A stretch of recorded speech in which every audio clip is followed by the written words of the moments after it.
Hey guys, Moshe the Electric Israeli is here, and I continue to update you with the saga that's taking place in California between Elon Musk and Tesla versus the state of California, and specifically Alameda County, where the production factory is in Fremont, obviously, where they make all the Tesla cars in the United States.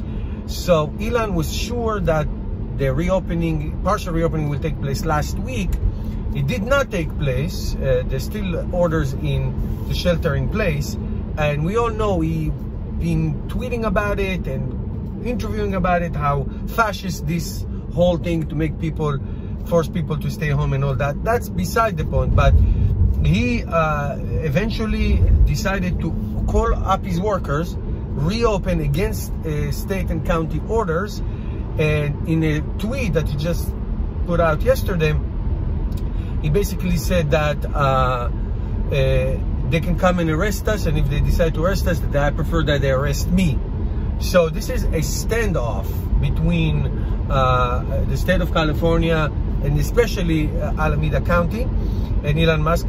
Last week he had more tweets regarding leaving California. He said he's going to move to Texas, Nevada, the design studio, and eventually the production. That would be, first of all, it's not something you can just pick up and go. It's not an easy thing to do. But if he ends up doing it eventually, which can take months, if not more, there will be a big loss for California. They'll lose a lot of tax money.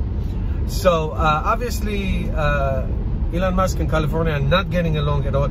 I don't want to get into the medical issue. Is it right? Is it wrong? I have my opinions. They are very close to Elon Musk's opinion regarding the whole United States and all this and how to handle this. But having said that, a law is a law, and you cannot break the law because you feel like it, because you're against it. And let's see how this standoff, this saga, this drama is going to play out, okay? Meanwhile, the stock is up over $800, just FYI. Of course, I'll continue updating you on a daily basis. Thank you guys. See you tomorrow.